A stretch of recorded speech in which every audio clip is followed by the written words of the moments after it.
Bicampeão nesse estádio, hein, Galvão? Bicampeão nesse estádio, com toda a experiência dele, Danilo, eu tive a oportunidade de ser um gigante. Essa tranquilidade, né, por ser mineiro, junta com o Goiás, vai devagarinho, vai conquistando tudo.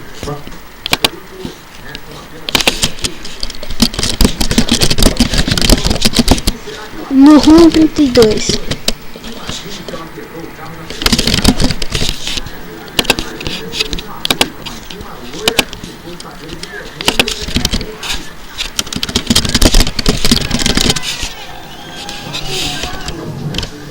Essa é para os amantes gigantes, principalmente dos vira-latas.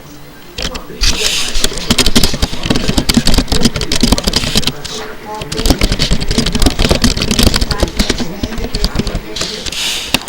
mais foram submetidos a um treino num carro modificado para ver se seriam capazes de dirigir. Dá para acreditar? O resultado foi espantoso.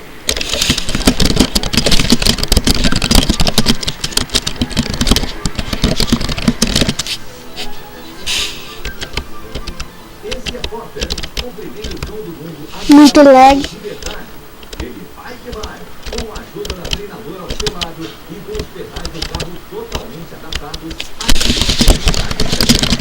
O amigo espera que essa campanha sensibilize as pessoas a adotarem mais bichinhos.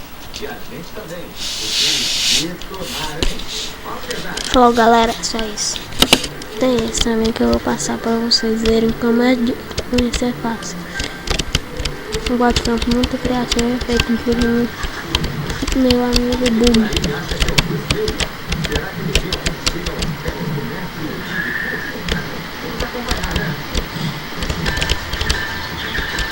É fácil.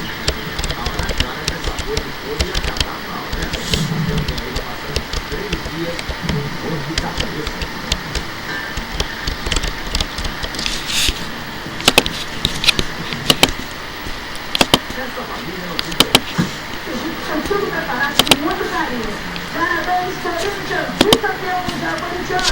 Aproveite porque hoje é grande dia. Nossa batalha para você, vamos tchau. O campeão dos campeões, eternamente. Vai de Itaquerão, daqui uns dias a gente será em Itaquerão, já prontinho, esperando pela Copa do Mundo.